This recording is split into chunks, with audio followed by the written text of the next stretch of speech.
Chapter 4. The Medicinal Mushroom Forest. Forest dwellers long ago discovered the value of medicinal mushrooms for the healing of both the body and the forest.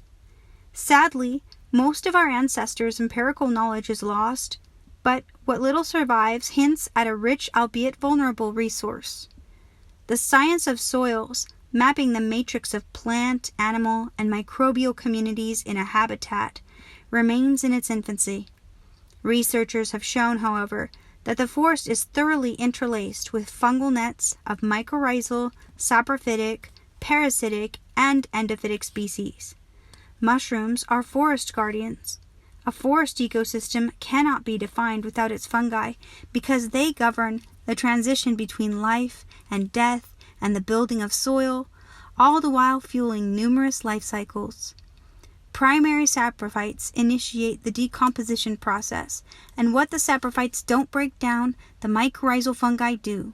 I suspect that the overlying saprophytic fungi on the forest floor also influence the diversity of mycorrhizal fungi through their selection of trees to associate with, and that they stream nutrients to the root zones. Other groups of fungi, including endophytes and parasites, also work in concert.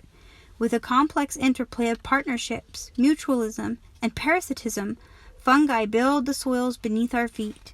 As loggers cut down the old-growth forests, many fungi lose their foothold in the ecosystem. Whether these fungi remain as mycelia, not resurfacing in fruiting form for decades or centuries, is up for debate. When the forest returns to its previous majestic state, do the same mushroom strains also return, having lain latent in the landscape? Fungi as allies of people and the planet. Let's look at the environment I know best, the rainforests of Washington State, where I once worked as a logger. The dominant trees in the Olympics and the Cascades of the Pacific Northwest are Douglas firs, western and mountain hemlocks, red cedars, maples, alders, and various true firs. Western Pacific silver, noble grand, white, red, and subalpine. More than 2,000 species of mushrooms live symbiotically with Douglas firs. Randy Molina and others estimate that 250 species of mycorrhizal fungi associate with hemlocks. Of the more than 527 mushroom species growing in old-growth forests, at least 109 of them are native to the Pacific Northwest. One of the rarest old-growth forest mushroom species is Brygioporus nobilissimus, formerly known as Oxyporus nobilissimus, the noble polypore.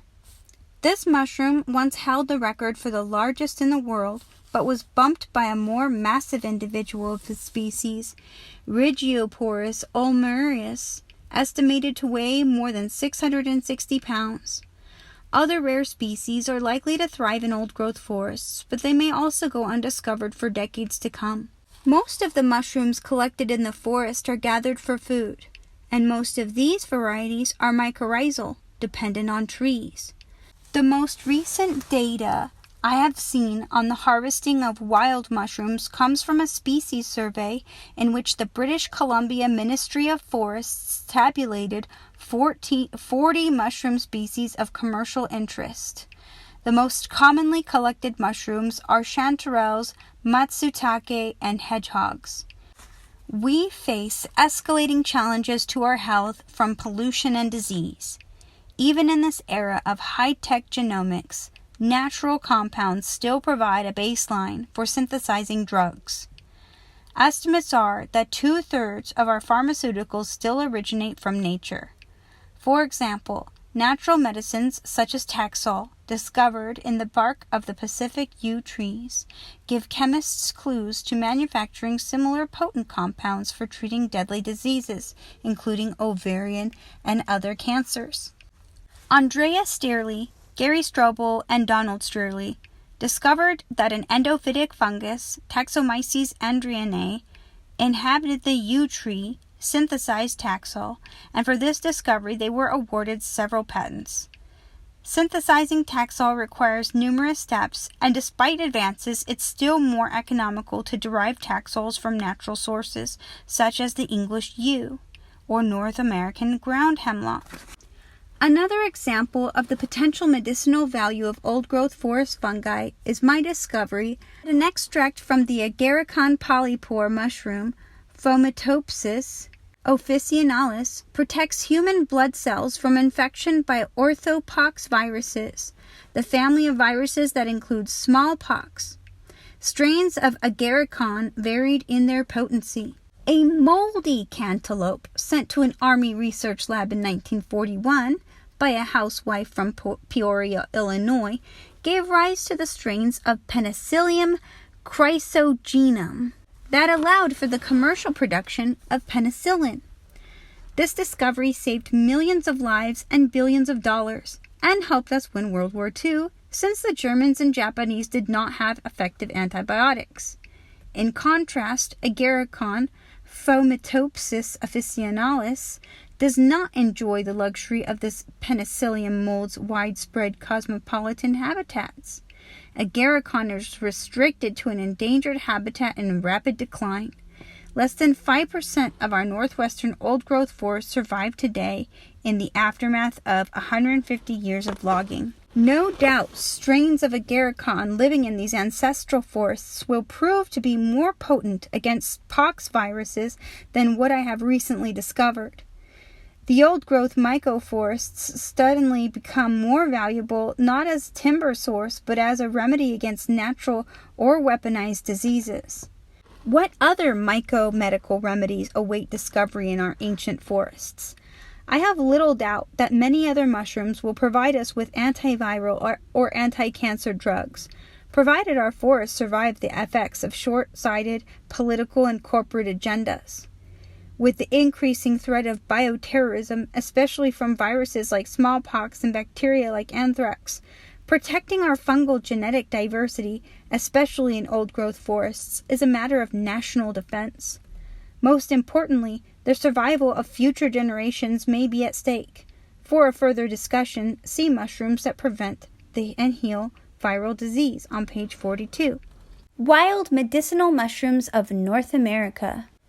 Preliminary studies on mushrooms have revealed novel antibiotics, anti-cancer, chemotherapeutic agents, immunomodulators, and a slew of active constituents. The following charts list a few of them. For more information on the medicinal properties of mushrooms, please consult Mycomedicinals, an informational treatise on medicinal mushrooms by Paul Stamets and C. Dusty Yao, 2002, and Medicinal Mushrooms by Christopher Hobbs, 2003. Antimicrobial property of mushrooms. Despite recent medical advances, microbes, especially viruses, continue to kill millions of people, stimulating the search for new antimicrobial agents that are safe for human use. Mushrooms, which naturally produce a surprising array of antibiotics, may provide the answer. Mushrooms share a deeper evolutionary history with animals than with any other kingdom, so humans and mushrooms share risks of infection from some of the same microbes, for instance the bacteria Staphylococcus aureus and Pseudomonas fluorescens. Although mycelium has just a single cell wall protecting it from hundreds of millions of hostile microbes in every gram of soil, it manages to form networks extending, in some documented cases, thousands of acres and weighing thousands of tons. Nutrient-rich mushrooms before sporulation resist infection and rot. After sporulation, mushrooms rot, and I believe each mushroom species predetermines which bacterial colonies can live upon it. How do mushrooms and mycelium do this? The cell surface of mycelium sweats out antibiotics that are known in the field as exudates, or secondary metabolites. A Merck team in Spain published an extensive survey screening of basidiomycetes for antimicrobial activities, assessing the antibacterial activities of 204 mushroom species. The results showed that many mushrooms target specific species of bacteria. Useful antibiotics isolated in mushrooms include calvicin from giant puffballs, armilleric acid from honey mushrooms, campestrin from meadow mushrooms, coprinol from inky caps, corolin from turkey tail mushrooms, cordinellin from shiitake, ganomycin from reishi, agaricin from agaricon, and spirasol from cauliflower mushrooms. With a diversity of estimated at over 140,000 species, mushrooms are a promising resource for new antibiotics. That mushrooms inhibit some bacteria, but not others, shows that mycelium influences the makeup of microbial populations in its immediate ecosystem. For more information on the mushroom microbe nexus, consult Novel Antimicrobials from Mushrooms and New Antiviral Compounds from Mushrooms. Since most of the mushrooms described in this book are primary saprophytes, the first to consume fresh debris, their antibiotics dramatically influence bacterial populations. I hypothesize that mushrooms select those bacteria that ultimately favor their fungal lineage. I sense that the interrelationships are critical to an ecosystem's health and fungal evolution. Mushrooms that prevent and heal viral disease. That medicinal mushrooms have been ingested for hundreds and in some cases thousands of years strongly suggests that most are not toxic, and research supports them as likely candidates in our search for natural antiviral agents. Suzuki and others discovered an antiviral, water-soluble lignin in an extract of the mycelium of shiitake mushrooms isolated from cultures grown on rice bran and sugarcane bagasse. Another mushroom recognized for its antiviral activity is Fomes fomentarius, a hoof-shaped wood conch growing on trees which inhibited the tobacco mosaic virus in a study. Collins and Ng identified a polysaccharopeptide from turkey tail mushrooms inhibiting HIV type 1 infection, while Sarkar and others identified an antiviral substance extracted from shiitake mushrooms. More recently, derivatives of the gypsy mushroom were discovered by Pirano and Brandt to inhibit the replication and spread of varicella zoster, the shingles virus, influenza A, and the respiratory syncytial virus that causes colds. Io and others found antiviral activity in the methanol-soluble fractions of reishi mushrooms that selectively inhibited herpes simplex 1 and 2 and the vesicular stomatitis virus. Wang and Ng isolated a novel ubiquitin-like glycoprotein from oyster mushrooms that inhibited HIV. Mushroom derivatives also activate natural immune response in mammalian cells, in effect boosting an organism's resistance to microbial infection. Summaries on the antiviral property of mushrooms were published by Brandt and Pirano and Stamets, and reports on antimicrobial properties were published by the Sway and others and Stamets. People whose immune systems are compromised by a respiratory virus can become infected by bacteria such as Streptococcus pneumonia. Mushrooms having both antiviral and antibacterial properties may prevent such opportunistic infections. Mushrooms also influence populations of bacteriophages, viruses that use bacteria as incubators and vectors for further infection. I hypothesize that studying the interrelationships between mushrooms and the related bacteria, viruses, and bacteriophages will reveal medically significant antibiotics in the near future. Virologists are concerned about the threat of viral infection from animals. For example, the 2003 sudden acute respiratory syndrome epidemic may have originated from human contact with captive civet cats in rural China. Viruses and bacteria can also spread when birds, dogs, prairie dogs, bats, vermin, and other animals, including primates and humans, concentrate their populations.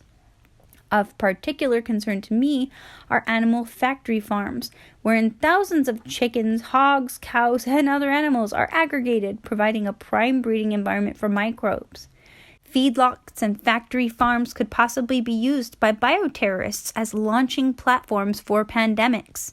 Hence, these sources pose a significant microbial threat to human health. With airline passengers from remote regions of the world concentrating in airports and traveling to far-flung destinations, contagious passengers are likely to infect others. Similarly, the Norwalk virus, which has been appearing on cruise ships, should be a wake-up call, reminding us that transportation vessels are effective vectors for the spread of disease. Virtually anywhere humans concentrate provides opportunities for contagion to spread, whether by air or by physical contact. With the threat of bioterrorism from weaponized viruses, a readily available, inexpensive, broad-spectrum antiviral antidote would serve the public's health.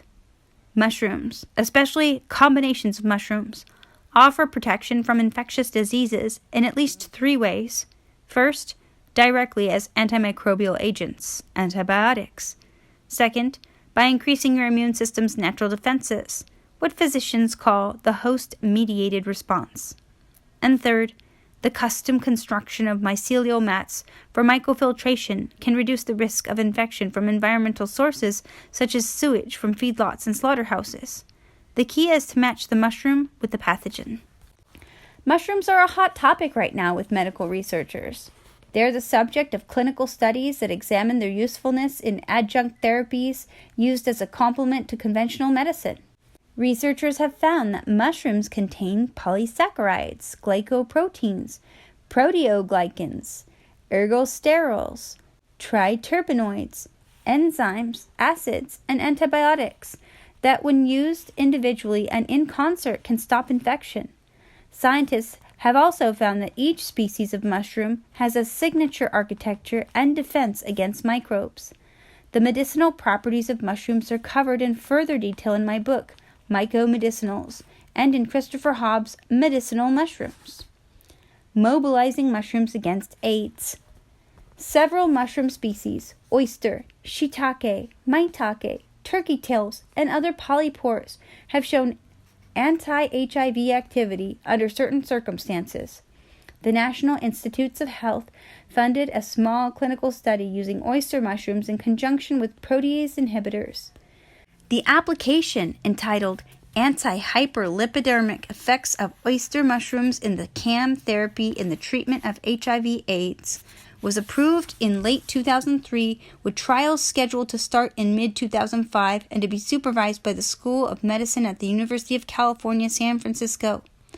Our mushroom farm, Fungi Perfecti, grew a strain of oyster mushrooms for these trials that were frozen, freeze-dried, and powdered for consumption. This may be the first clinical trial funded by the NIH to study the medicinal effects of ingesting mushrooms. Updates will be posted at fungi.com.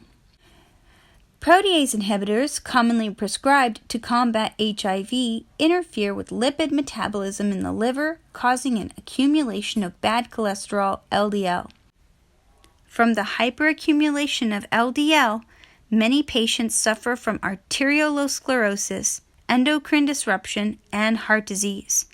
Oyster mushrooms contain a natural isomer of lovastatin, an FDA-approved cholesterol-lowering drug. At an international mycological conference, Nina Gund-Simerman reported that a small pool of people who had ingested 15 grams of oyster mushrooms per day for 30 days reduced their LDL cholesterol by up to 30%. Our recently funded small clinical study is designed to confirm or disprove these results. The cholesterol-reducing properties of oyster mushrooms, combined with the anti-HIV glycoproteins, suggest that this mushroom may be one that can dually mitigate the side effects of protease inhibitor therapies while fighting AIDS. Imperiled immune systems increase susceptibility to bacterial and viral infections like HIV.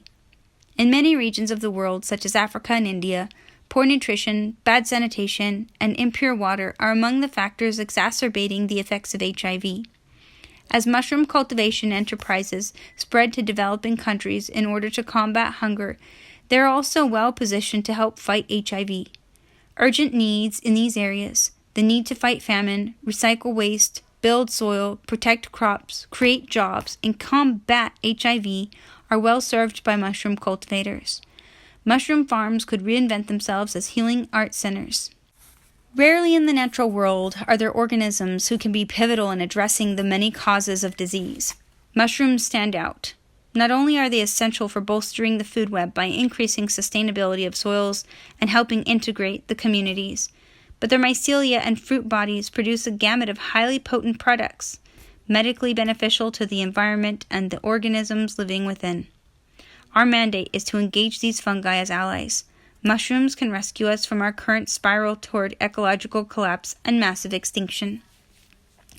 Medicinal mushrooms for healing forests and fighting fungal blights. A blight is a species-specific parasitic invasion by a fungus that kills many members of the target species in a community. Fungal blights can fell a forest to firs and oaks in a matter of months. Non-blighting fungi, which also have medicinal or nutritional uses for humans, may be the best defense against blighting fungi. The introduction of select saprophytic or endophytic species can forestall the spread of parasitic species that cause blights. Since live trees contain much dead tissue, saprophytic and endophytic communities thrive upon them and guard them against invading parasitic fungi. Disease blights can inflict massive economic damage on the timber value of forests, but they may actually be beneficial, especially when viewed over the long term. Honey mushrooms will attack a tree, causing devastating root rot and hollow brown core rot. As the diseased trees in the forest die, the wood dries and may catch fire if struck by lightning, especially if located on ridge tops. The forest fire often cauterizes the soil, killing the armillaria that originally killed the forest. The result may be high mountain meadows inhabited by grass until a new forest regenerates. Fires help create meadows which, due to their low wood content, provide fire breaks and forest disease-free zones. This cycle of forest to meadow to forest may be healthier for the ecosystem in the long run because with each succession, the soil biosphere is enriched as soils thicken. In Western Australia, inoculating carry stumps, Pearce and Maljuk found that Hypholoma proved to be competitive against armillaria, in some cases excluding it entirely. They have been among the first researchers to test the idea of fighting a mushroom blight with another mushroom. In British Columbia, Chapman and colleagues buried Hypholoma fasciculare in the form of sawdust spawn in the root zones of stumps and clear cuts. They found that after 5 years, armillaria root rot disease in seedlings of lodgepole pine and Douglas firs was significantly reduced up to 67%. I prefer a sister species, Hypholoma capnoides, which is edible but otherwise very similar. I more often find fasciculare than capnoides, but recently while on a hike in the Solduke River of the Olympic Peninsula, I was surprised to see the valley was dominated by capnoides almost to the exclusion of fasciculare, but growing in close proximity to armillaria honey mushrooms. I suspect these two species, capnoides and Armillaria oystia, battle each other in mycelial combat for dominance in the same ecosystem. As mycoforesters, we benefit from understanding how mushroom species compete and cooperate, giving us new tools for ecological management. Other mushrooms, including gourmet edible species, might prove useful in defending forests from armillaria blights. Cauliflower mushrooms, Spiraceus crispa, secrete the antifungal antibiotic spirisol, or orselinic acid, which is also produced by armillaria fungi.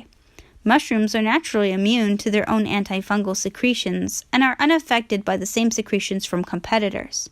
However, cauliflower mushrooms also secrete other antifungal agents that allow them to parasitize armillaria mushrooms. This suggests an antifungal strategy for foresters to consider. In principle, mushrooms like cauliflowers could defend forests against blights by armillaria. Inoculating stumps at the perimeter of the armillaria blight could limit further spread of the destructive forest disease.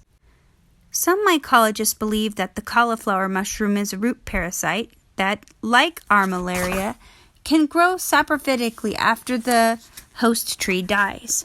However, I have yet to see a forest blighted by cauliflower mushrooms, whereas I have seen thousands of acres of forest in Washington, Oregon, and Colorado that were killed by armillaria fungi. I have found cauliflowers only at the base of very large trees or stumps, so if it is a root parasite, the cauliflower doesn't seem to become destructive until their aged hosts are already in decline. For this reason, I'd be willing to bet that most people would prefer to see the cauliflower mushrooms rather than the honey mushrooms in their forests. Laboratory tests show the promise of this blight-blocking scenario. When a strain of parasitic honey mushroom is cultured in the same petri dish with a strain of cauliflower mushroom, the cauliflower outcompetes and appears to parasitize the honey mushroom. By pre-filling the susceptible forest niche with the chosen species, a landowner can forestall or prevent invasion by blight fungi such as armillaria. For forest land managers, I suggest erecting mycelial perimeters of beneficial mushrooms as species barriers against devastating parasites. Other mushrooms that outcompete armillaria root rot are the medicinally active turkey tails, Trametes versicolor, smoky-gilled woodlevers, Hyphiloma capnoides, a culinary mushroom, and its close sibling Hyphiloma fasciculare, a beautiful although poisonous mushroom. Hyphiloma fungi produce white rhizomatic rope-like mycelia that overwhelm armillaria rhizomorphs, which are often black. These features help you zero in on which species may be digesting wood even when mushrooms have not yet formed.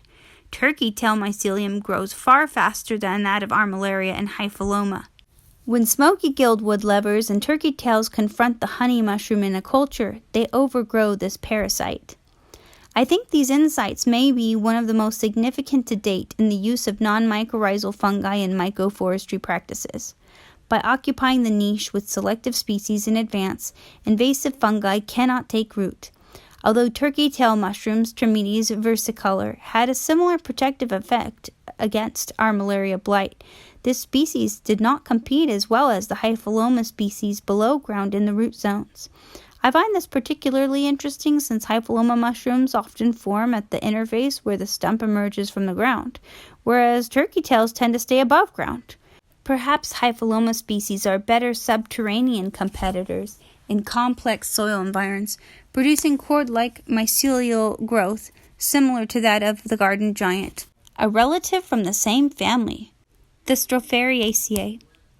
We may be able to promote constellations of species with communities of turkey tail, cauliflower, Hyphiloma fungi that can work in concert as myco-barriers to corral armillaria infestations by inoculating stumps with sawdust, plug, or rope spawn, peripheral to the advancing blight. By encircling the encroaching mycelial mat of blight, not only might we stop the advance of blight fungi, but these techniques may be refined over time to customize mushroom species populations to include the best of gourmet and medicinal mushrooms. If you're concerned about spreading a parasitic species, then using a non-parasitic native woodlover or turkey tail, enochi's oysters, or psilocybes may be more satisfactory. A variation of these strategies would be to inoculate multiple species on a stump, as it is often seen in nature. Hyphiloma, Trametes, armillaria, and cauliflowers naturally occur together in the same habitat. The array of species could be custom selected by you for your habitat. The species listed below are the fungi that I believe can be used to benefit stressed woodlands ecosystems. Only experimentation will find the best matches, since some strains perform better outdoors than in the lab. I feel that these species pose minimal risk to healthy forests but are aggressive enough to dominate many fungal parasites.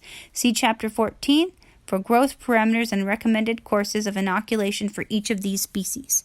Clustered woodlover, Hyphiloma capnoides, oyster, Pleurotus austriatus and Pleurotus pulmonarius.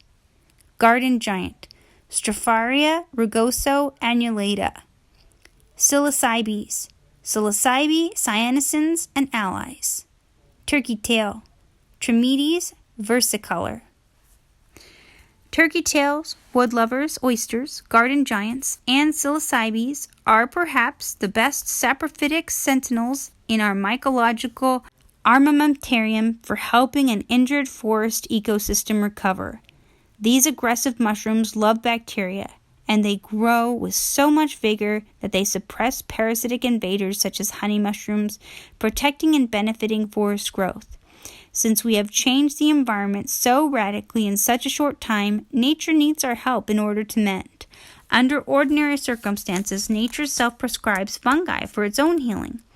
But since we have accelerated the forest's natural destruction and renewal cycles, thereby creating massive debris fields, for instance, through clear-cutting, we ought to help the forest accelerate the decomposition cycles by introducing mycelium in key areas, in essence by running mycelium. Otherwise, our ecosystems will lose their equilibrium, destabilize, and crash, possibly becoming overrun by disease. By encouraging selective saprophytes in this stressed terrain, we can increase the carrying capacity with greater nutrient flows, improve moisture absorption, bolster disease resistance, reduce erosion, provide friendly niches for fauna and flora. Once the vanguard of saprophytes enter the landscape, subsequent generations of other organisms will be able to thrive in the soil created by fungus. Ultimately, trees will grow and bequeath debris streams for more fungal cycles.